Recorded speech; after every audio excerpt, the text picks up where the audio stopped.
Hey, what's up guys? How are you? I can't do this. Let me just tell you, like, speaking to the camera, probably want to start. Hey, what's up guys? If you're watching today's video, you probably want to start recording or don't know how to get started. We're going to cover everything from what you need to the finished product of a recorded song. The title of today's video is Easy Recording, Easy Spending. So it's a tutorial for beginners that want great sounding songs at a great sounding price. Let's dive in. Earlier this week, an artist messaged me on Instagram and she was asking me how I record my stuff, and we started talking. I gave her advice on what to buy and how to do it, and she said that she already had the equipment, but I quote, could not work it for the life of her. Don't worry. You can do it! So let's see what we need to start recording. The first thing that we're going to need is a computer. And I think you all know that we're going to need a computer, but the thing about this computer is that it's going to have software on it that's able to record. And this is called a DAW, or a digital audio workstation. One of my favorites is GarageBand, and GarageBand is completely free if you have an Apple product. And for the sake of this video, we're trying to shoot for the lowest price, and I think GarageBand is awesome. A DAW, or a software for recording, is used to take the audio that we send into it and we can perfect it in the software. Our total right now is $0. The next thing that we're going to need is a microphone.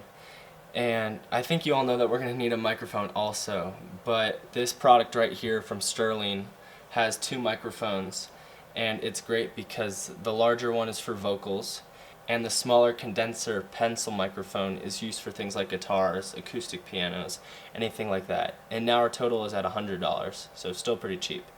The next thing that we need is an audio interface, and you're probably asking yourself what this is. And an audio interface connects the mic to the computer. And what's great about this product, the Scarlett 2i2, is that it has two inputs, so you can record vocals and guitar at the same time. This product costs $120. So let's change our total now to $220. And so, still pretty cheap in the recording world. So far we have our computer, our microphone, and our audio interface connecting the two. And there's a few things that I'm assuming that you guys already have: a mic stand, a guitar and mic cable, and headphones. And if you guys don't have these things, I put the average prices for them here. So the total of all these things together is going to be $250. And for recording, this is very cheap and very affordable. So let me explain to you how we're going to set these things up in our recording room. So we're going to have our laptop with GarageBand on it, and we're going to connect our audio interface to our laptop. From our audio interface, there's two inputs that we're going to put in the signal from. So we're going to connect our microphone to the first input of our audio interface. And so now we have our audio interface being connected to our computer and our microphone being connected to our audio interface. Some microphones need something called phantom power, and phantom power is just a power source on the audio interface that's going to give power to our microphone. And not all microphones need this, but make sure that you know if your microphone needs it or not, and if it does, just turn on that little switch right there. Now we have all of these things connected. How are we going to hear ourselves? You're going to have your pair of headphones and connected to the output head jack in your computer. And so this is how your recording setup is going to look like. You're going to have your microphone going to your audio interface going into your laptop, and your headphones connecting to your laptop for you to hear yourself. Now let's see how to set up our DAW, GarageBand. So when you open GarageBand, it brings up this window, and out of all the options, we want to choose an empty project because we're starting brand new. When it opens up, it will give us different options for our first track, and we want an audio track. You can see it already recognizes that we have the Scarlett 2i2 plugged into the computer, and there's two inputs on the Scarlett 2i2, and so we're going to choose input 1 and then create our track. So our first audio track is going through input 1, and this is going to be my vocals track. And a short I like to use is Vox, just for vocals, and I'm going to do input 1 so I can remember and stay organized on what that's going through.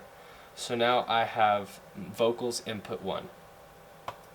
I am now going to create my guitar track, and so still audio, and input 2 and create. And so now it's going through input 2, and I can do guitar input 2. And so now I have all the tracks I'm going to need to record. And let me explain a few buttons to you. This is the mute button. This is the solo button to solo a track, so you just hear that track, not any of the others.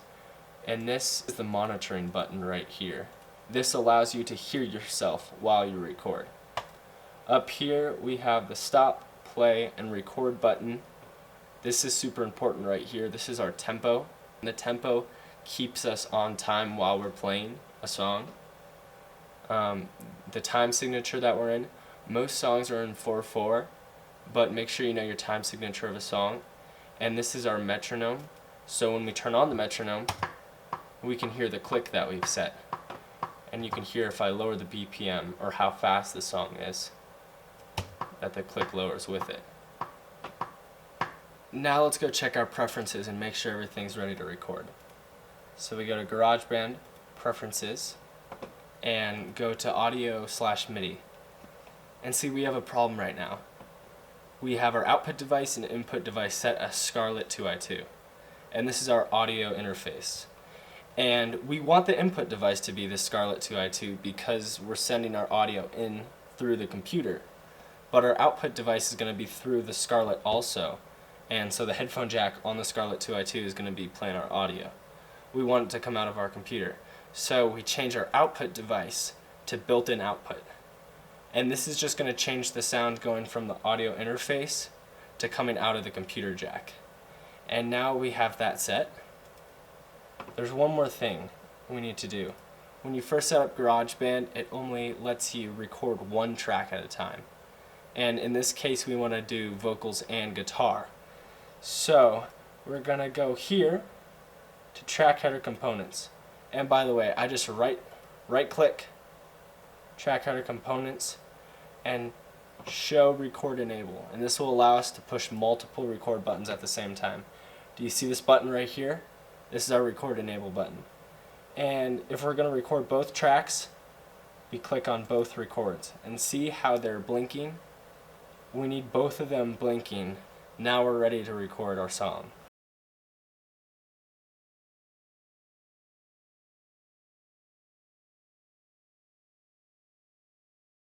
For the sake of this video, I'm ditching my SM7B and I am using exactly what I recommended, the Sterling condenser mic, and we have that mic going into a Scarlett 2i2 with phantom power on. Let's record. Real quick, before we record, let's check our levels. As you can see on Vox Input 1, my voice is coming in at a nice gain and it is staying in the green. When I'm playing my guitar, it also staying in the green. Green is good, yellow and reds mean clipping and it distorts our audio, makes it muddy. So let's try to stay in the green when we're recording. I'm going to play a little bit of You and Me from Lifehouse. We have both of our record enable buttons blinking, and so they're both ready to record. And we're going to click our master record button, and let's see how it goes.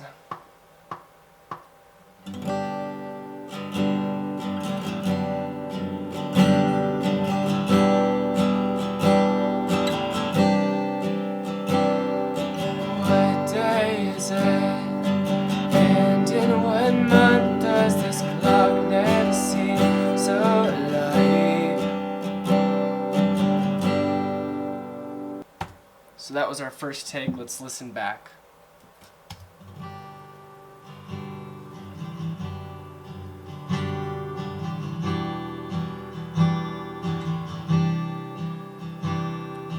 What day is it?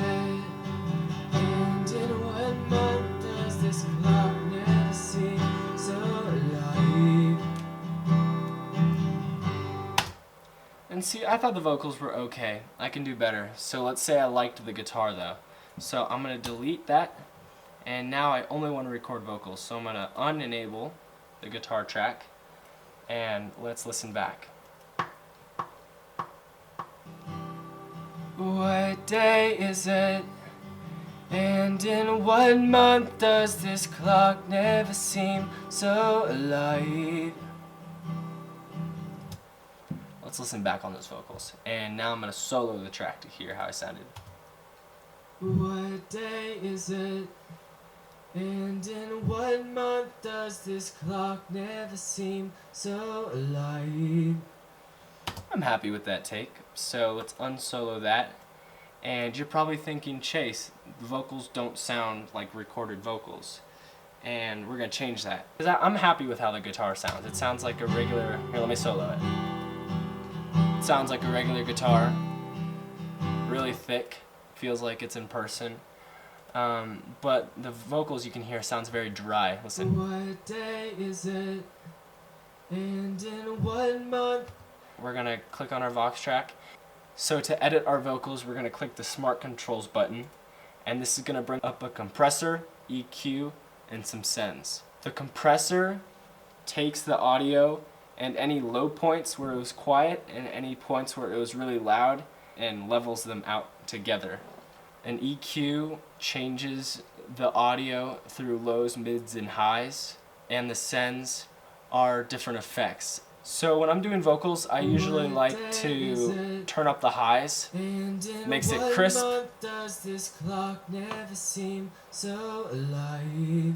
Now let's listen. What day is it? Some reverb.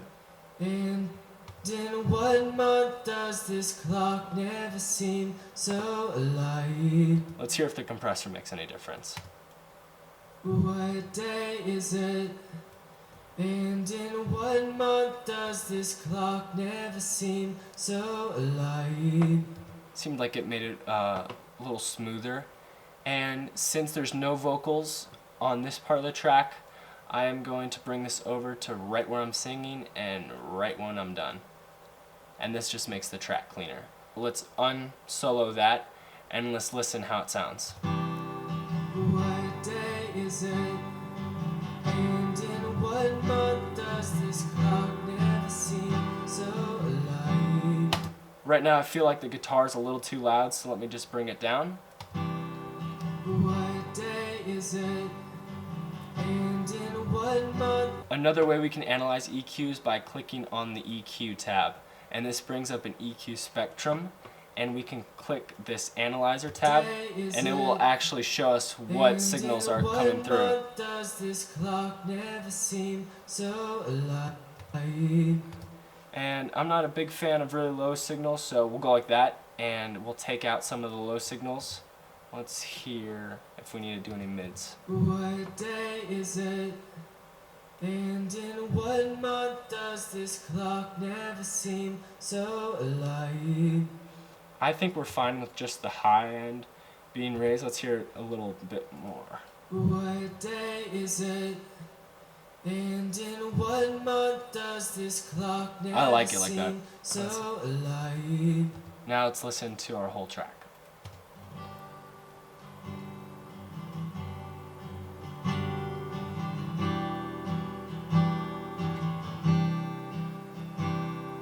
What day is it? And in what month does this clock never seem so alive? Awesome, I'm happy with that take. So now we're ready to export our song to something that we can listen to. So let's go to Share, then Export Song to Disk. And this is going to bring up a menu that asks us what we want to name it, where we want to put it. I'm going to put this to my desktop because it's easy to find, and it gives us 3 options for audio files. I'd go MP3. This is just a well-known file. It's easy to send. High quality is fine with me, and let's push export. It bounces all of the files, and now I can minimize this window, and I have my song. Let's hear.